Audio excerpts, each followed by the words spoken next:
Olá pessoal, vou estar resolvendo com vocês aqui as questões da parte de gráficos das transformações gasosas. Vamos lá. Número 1 fala o seguinte: qual o tipo de transformação gasosa do gráfico a seguir?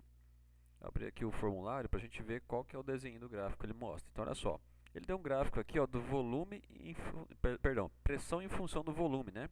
Ele mostra aqui ó, o volume V1, V2 e como que fica o gráfico aí da variação do volume e da pressão.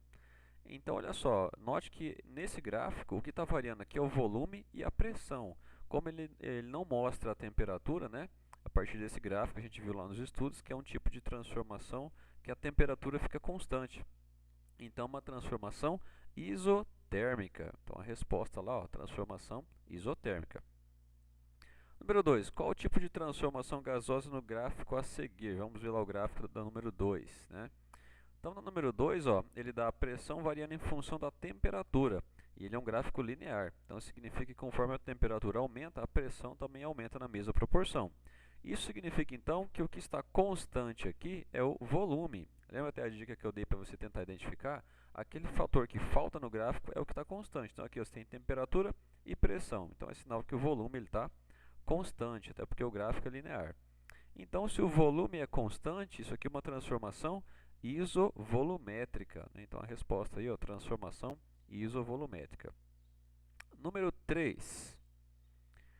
A número 3 mostra um gráfico, né, de pressão e temperatura variando em função do volume. Então, note aqui que você tem as variações de temperatura T1 e T2, você tem a pressão mudando também aí P1 e P2, né? Então, quando você aumenta o volume, nesse gráfico aí acontece uma diminuição na pressão e na temperatura, né?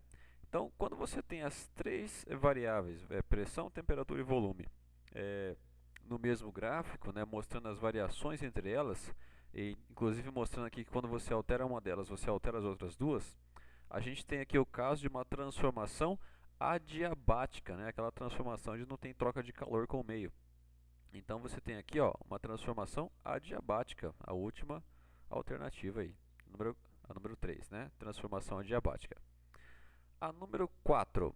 O gráfico a seguir mostra a transformação sofrida por um gás. Qual o valor do volume final do gás? Então, olha só, número 4, ó, dá para a gente um gráfico mostrando a variação de volume conforme a temperatura aqui do gráfico. Então, ele tem uma variação de temperatura de 250 para 400 Kelvin e o volume, que era inicialmente 4 metros cúbicos, passou a ser um volume V2, que ele quer saber qual que é. Então, acompanha comigo aqui a resolução da número 4. Então, na questão número 4, ele dá as seguintes informações ali no gráfico. Ele dá que a temperatura T1 vale 250 Kelvin, a temperatura T2 vale 400 Kelvin, o volume volume V1, é 4 metros cúbicos e ele quer encontrar o volume V2. Então, essas são as informações que ele dá. Então, conforme a gente olha o gráfico ali, a gente pode observar que trata-se de um gráfico de pressão constante, né? Então, seria aí a isobárica, transformação isobárica. Na transformação isobárica, então, a gente utiliza essa equação onde tem apenas o volume e a temperatura, né? Porque se é isobárica, a pressão é constante, então ela não aparece na equação. Então, a equação que a gente vai utilizar é essa aí, ó, V1 sobre T1, V2 sobre T2. Bom, então é só substituir aqui as informações, ó. Vai ser o volume 1, que é 4, T1, que é 250, o V2, que é o valor que ele quer encontrar, e o 400, que é o T2, né? Então, resolvendo primeiro aqui, ó, o 4 dividido por 250 vai dar 0,016.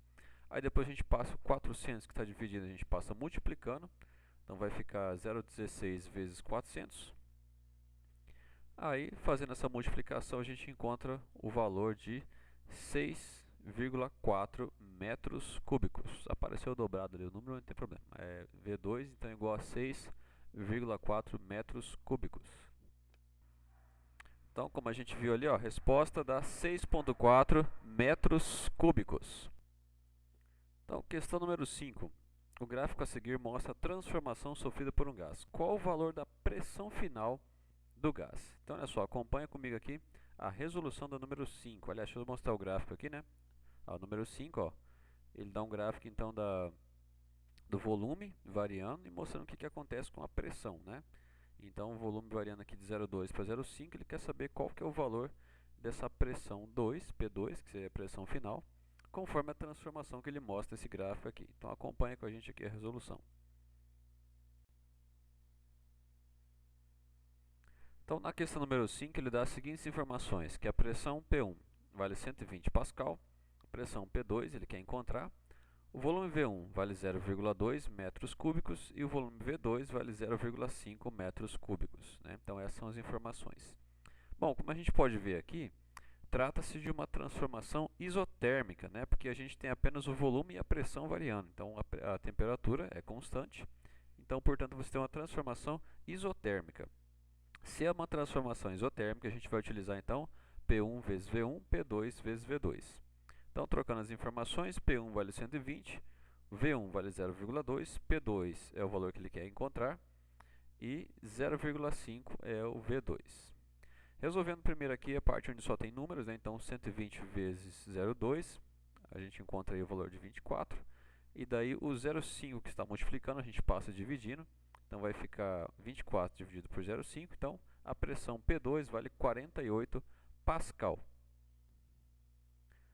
Então aqui é a resposta da número 5, 48 pascal. É a última alternativa aqui, 48 pascal.